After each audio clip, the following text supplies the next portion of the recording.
Pakistani author Mohsin Hamid burst upon the literary scene with 2000 novel Mothsmoke. Its raw depiction of contemporary urban Pakistan got it a cult following and the writer instant fame.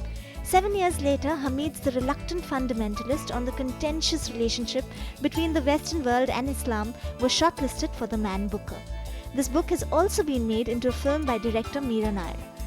Mohsin's latest book, How to Get Filthy Rich in Rising Asia, is his most experimental yet. A novel written completely in the second person and in an ironic parody of a self-help book. Mohsin Hamid, one of the most inventive authors of this era, is on the A-list this week to talk books, Pakistan and more. Mohsin, thanks so much for being on the A-list on CNBC Rating. Thanks for having me. You know, a few years back when Reluctant Fundamentalist was out, there were a few other Pakistani authors besides you. There was Muhammad Hanif and a few others. It was very fashionable to talk about the Pakistani English writing boom. So was that hype or does it show signs of sustenance? What is your view on that? Well, I think, there are a lot of really good writers in Pakistan right now writing in English. And I mean, aside from Hanif, there's, Danyal Moinuddin and H.M. Naqvi and Nadeem Aslam and Kamala Shamsi and Moni Mohsin, Amir Hussain, Ali Sethi. You can go on and on and on. And I think, in a way, what's for me almost more remarkable is that there hasn't just been a boom in people writing in English. There's been a boom in people reading in English. Okay. When you travel around Pakistan, if you go to universities, so many young people are reading novels in English. And I think what's going on is that English is becoming, a South Asian language, just like Urdu and Hindi and, Bengali and Punjabi. Okay, but for any boom, so to say, to sustain, you do need a homegrown publishing industry. Is that happening? Well, there are two sides to it. There's a homegrown piracy industry, which is quite robust, which manages to do everything a publisher is supposed to do, such as distribution, printing, etc. So you can get books all over the place. Unfortunately, they don't do one part, which is to pay the writers, which is a little unfortunate. Minor detail. Yes.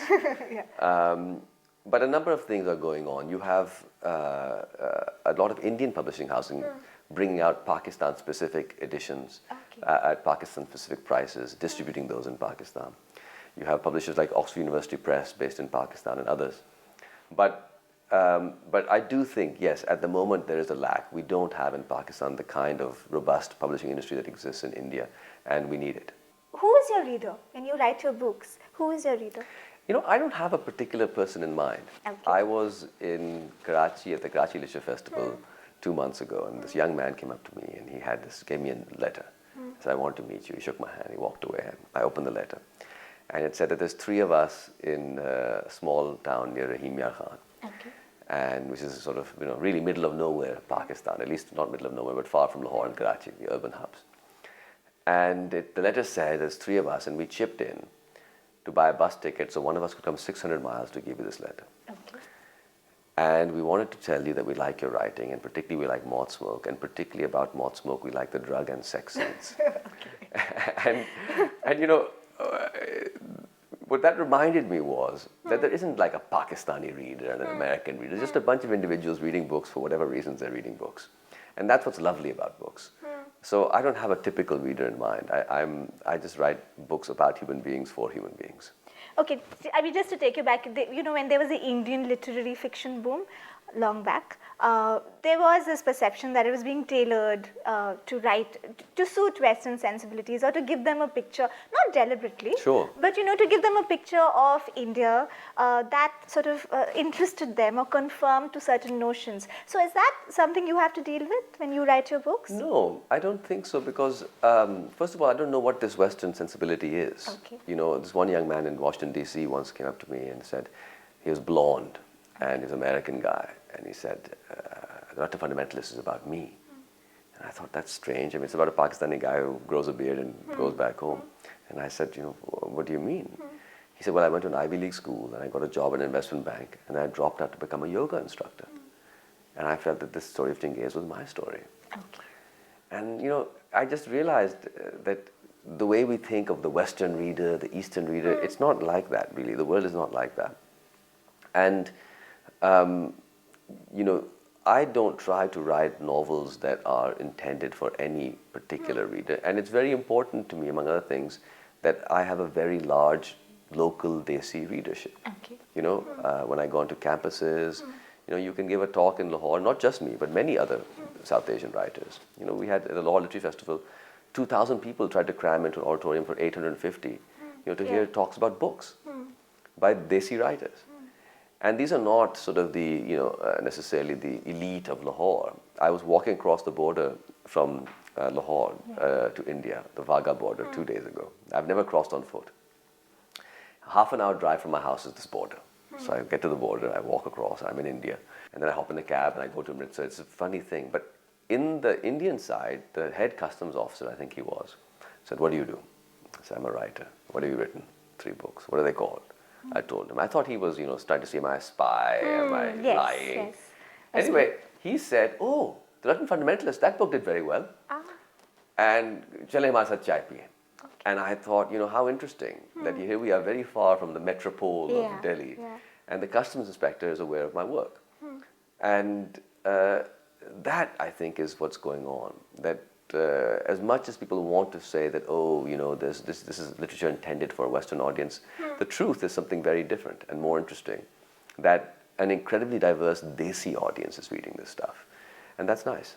I don't think we need to be prescriptive with people about what they read. I'm happy if people read anything. And I think it's wonderful if people are writing stuff people want to read.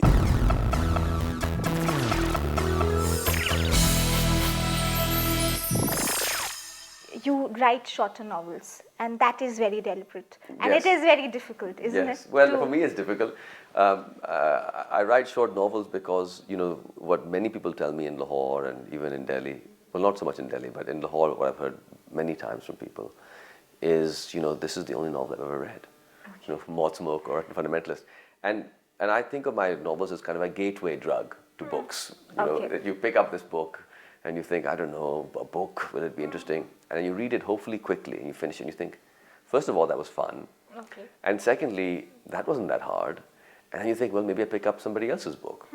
And I really want to disarm the notion that literary fiction is difficult or is beyond, you know, the comprehension of people. I want to write novels that anyone can pick up and read and enjoy. And writing small books is part of that. It makes the books not intimidating. But how tough is it? It's excruciating, isn't it? Well, it takes me a long time to write these small books. I'm not sure if I tried a longer book, if it would be quicker, though. So maybe it would take twice as long to write a longer book. But it takes me about 6 or 7 years to write a book. Coming back to what you were saying about literary fiction being more accessible. In India, what's happened with that is that we've had a boom in sort of commercial Indian writing, and you have not very well written books. Now, what is your take? Not on that, generally on more writers coming in, not necessarily the best of writers. I'm an anti-elitist on this stuff. You know, I grew up reading Asterix and Obelix comic books and Tintin, and you know, I read Tolkien and, you know, the C.S. Lewis's Narnia books, and I read Frank Herbert's sci-fi, the Dune series. And now I read literary fiction. I don't think we need to be prescriptive with people about what they read. I'm happy if people read anything. And I think it's wonderful if people are writing stuff people want to read. I mean, you know, my daughter is almost 4 years old. And every night she asks me to tell her a story. And she'll tell me exactly what she wants. Baba, today tell me a story about a dog, a cat, a mouse, and a fish. Okay. And I have to make it up. It's on demand. Okay. And she enjoys that. And in a way, you know, why shouldn't readers have writing sort of on demand? If you want to read a novel about a bunch of young kids in a call center or in a university that's, you know, fast and fun to read, there should be novels like that. So I have no qualms about this thing. I don't believe that we need to enforce any kind of standards. If anything, I think that turns people off reading. If you say, oh, you must only read serious literature, and they don't like it, they don't read anything. And that's bad. I think we should just let people... Yeah. Democratizes... Yeah. I mean, it's like television and movies. There's some amazing films and television. There's a lot of trash.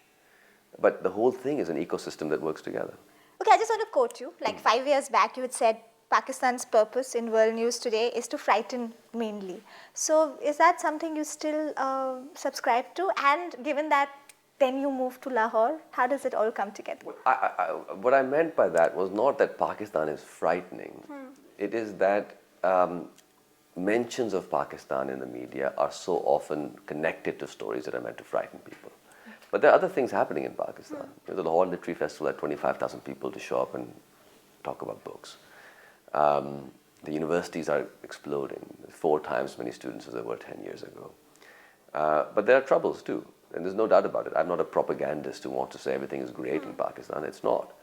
But it's complicated. It's not so simple as to say it's all bad or it's all good. It's mixed. And it's troubling. But in some ways it's also beautiful. I mean, I really value being able to live in a sort of tri-generational Desi family again. When I was a child, we lived with my grandparents, and now my children live with their grandparents. And and it's at that micro level of individuals living their lives, just doing their day-to-day stuff, that life gets lived. The macro level affects you sometimes, and it can be brutal at times and violent at times. But most of the time, you're living at that micro level. Okay, coming to your narrative in How to Be Filthy Rich in Rising Asia, Mothsmoke was a more conventional novel, then Reluctant Fundamentalist came along, which was a monologue, and now this is second person and a self-help book. How did that happen? Well, I think in a way, Mothsmoke, people think of it as conventional, but actually in Mothsmoke, you, the reader, are cast as a judge of a trial, this surreal trial where all these characters are going to tell you their stories, and you're going to get briefs on, the importance of air conditioning in the lives of everybody. So there's a lot of weird stuff going on in Mothsmoke. And in a sense, that weird stuff was there in Fundamentalist, and it's gotten even weirder maybe in this novel.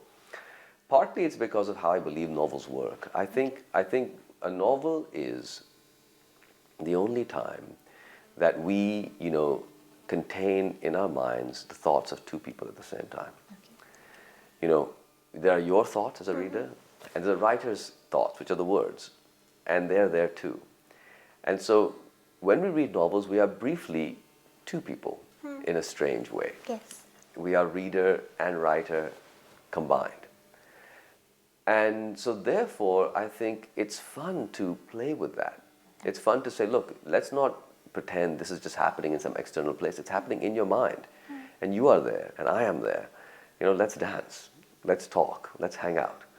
And so this novel, it uses the second person because you, the reader, are a reader, and you, the reader, are also a character, and I, the writer, am writing it, and maybe I'm a character too. And so it blurs the distinction between reader and writer and character and reader. But the objective of a novelist or the objective of a novel is to create empathy, okay? How difficult is that with a city, because you don't have a city. You have a city, but it's a nameless city, okay? It may be modeled on Lahore, it may be modeled on Delhi, we don't know, okay? You don't have, the protagonist is nameless, the love interest is the pretty girl. So aren't you making your life more difficult? Well, yes and no. Okay. I mean, I think it's less conventional, yes, but it allows the reader to bring more to the book. Okay. It allows the reader to play a bigger role. So when the mother of the main character dies in the novel, I don't think I'm giving away too much. It happens in the 4th chapter, so it's not the end. It's not a spoiler. Yes, it's okay.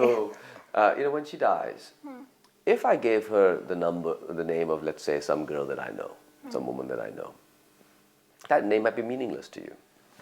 But when we say your mother is sick, your mother has cancer, your mother has died, I think as readers, we bring to that emotions related to our mothers. And so, although the namelessness seems like it creates less empathy, in a weird way, it creates more. Because it frees the reader up to bring their own lives into the book.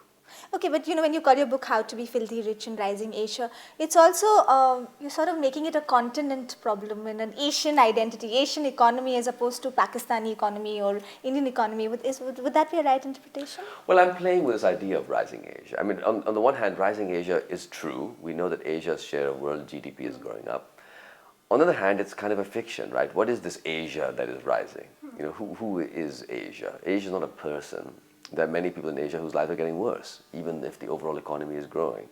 So it's slightly tongue-in-cheek, this notion of rising Asia.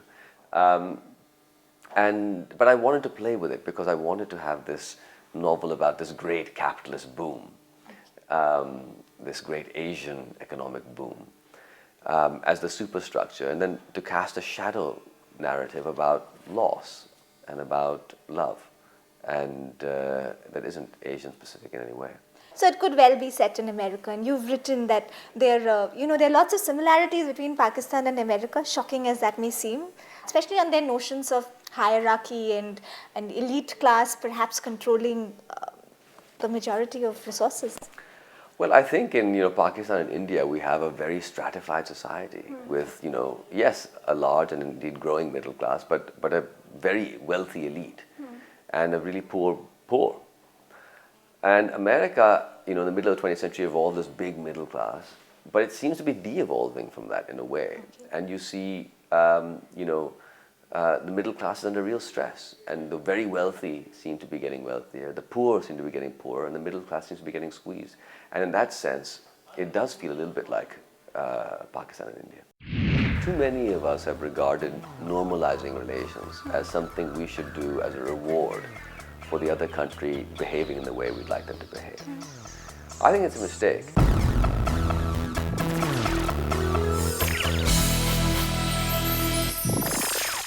There's a great cultural exchange happening between the two countries in terms of music, even in terms of reality shows, if you have to go to the bottom of the barrel, and of course literature. But more or less, politically, there still seems to be a lot of prickly nationalism. What is your take on that?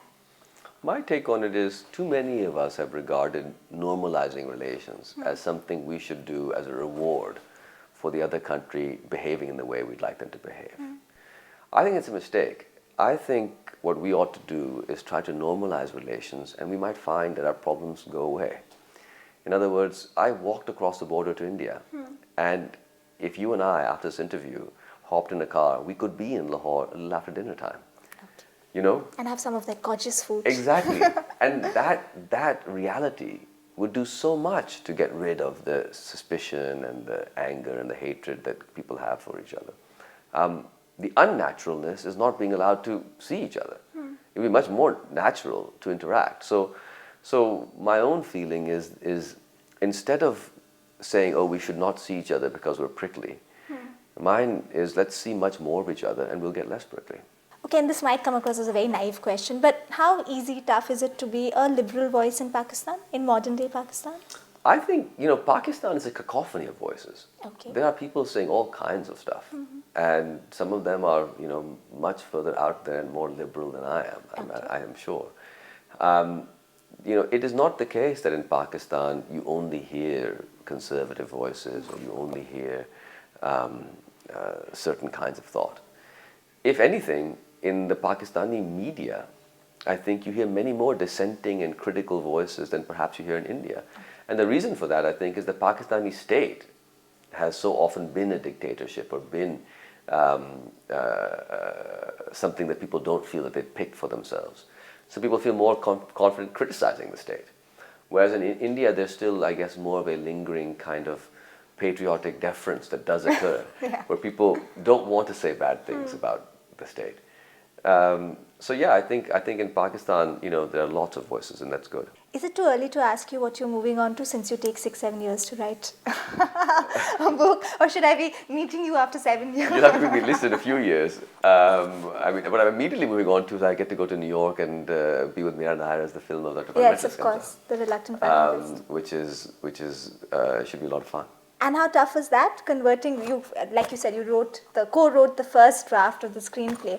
And as I was discussing with you, it's a really interior book. So to make it into a movie, a dramatic movie, was that really tough? It was ridiculously tough. I mean, I still think of Mira as like this heroic figure, standing there with her flag fluttering as all around, bomb blasts go off and the smoke of battle rages. I mean, getting this film written, getting it financed, getting it shot, always seemed almost impossible. And very often, we sit back, those of us who are not film directors, I'm not a film director, and we think, oh, well, I would have done it this way, I would have done it that way. I think I can tell you and anybody who hasn't directed a film, having watched Mira do it, no, we couldn't. It is so difficult to get a film made, and particularly a film with your own vision, and particularly a groundbreaking film like this, where there's an Indian director adapting a novel by a Pakistani writer, featuring a brown British Pakistani lead actor, supported by these A-list Hollywood celebrities like, Kiefer Sutherland and Kate Hudson and Liev Schreiber. It's never like that. There's something, I think, quite magnificent about what she's pulled off, and hats off to her. So all the best with the film, all the best with how to be filthy rich in Rising Asia. And would you ever write a book on how to be a filthy rich writer? Does that happen in the world of literary fiction? Sadly, I don't think it really does. I mean, if you can make a decent living and have a roof over your head and travel occasionally and that kind of stuff, I think that's pretty much as good as it gets. I think for a novelist, the aspiration is if you can live sort of as a middling doctor, that's incredible. You've succeeded beyond your wildest dreams. I don't think that you get to live the way a Russian oligarch lives. Thank you so much, and all the best with everything. Thank you.